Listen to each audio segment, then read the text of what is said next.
Okay, so part D. Did you have a question about integers that you know how to answer? Or maybe a different question?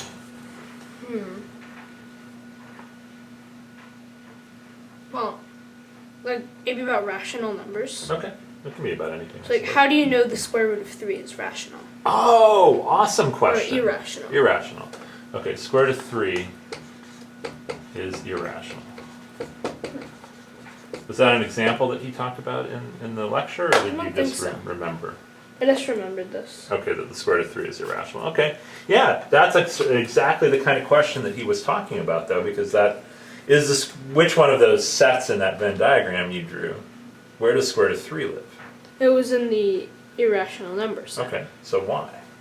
Well, rational numbers, like 1/2 or 5, can be written as in a ratio of A to B, or A and B are integers in simplest terms. Okay, and what does that mean that they're in So simplest it means like A and B have no common factors, except for 1. Okay, good. So we could assume that the square root of 3 is rational, and say it's A over B. But then, how can we prove it's irrational?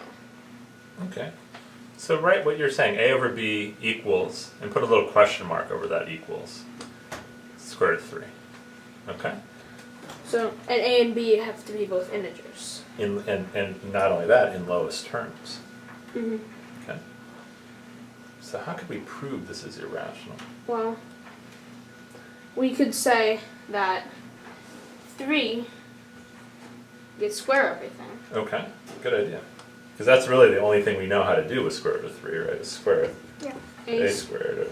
Over B squared is 3. Okay. Yep, that's exactly what that would mean.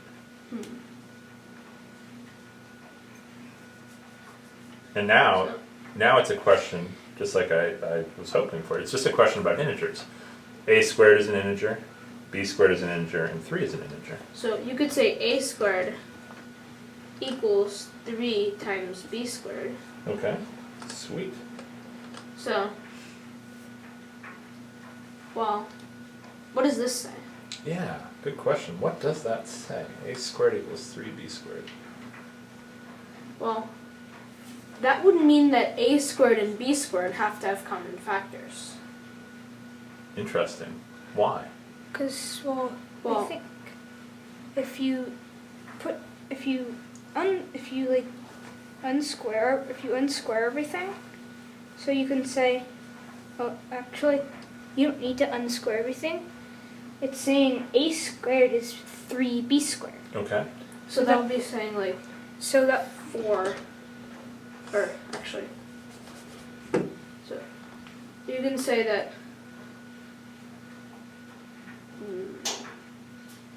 4 is 3 times that infinite integer example. Well, it's a good question. What does this say about A now, or A squared? What this equation says something about A It squared. says A squared is divisible by 3, Okay. but since it needs to be an integer square, Uh-huh. there's going to have to be a second 3 in here. Ah. Okay. Yeah, you're right. You're absolutely right. A squared has to have a 3 in it, but since it's a square Has to and have an 2 integer, 3's in it has to have 2 3's. But we've only got 1 3 there, which means there has to be another 3 over there. But we said they didn't have any common factors, and Yeah. they were in lowest terms. Right. So what does So- that mean? So this is proof by contradiction. Right. Hey, that is really. Give me a high five. That's really awesome. Good job. Good job. Good work, guys. That's why the square root of 3 is irrational, and those are the kinds of questions that mathematicians can ask. Now, maybe we got lucky. Maybe nobody's ever asked that question before. don't think so. Maybe you just discovered something. Nah. I think Nah.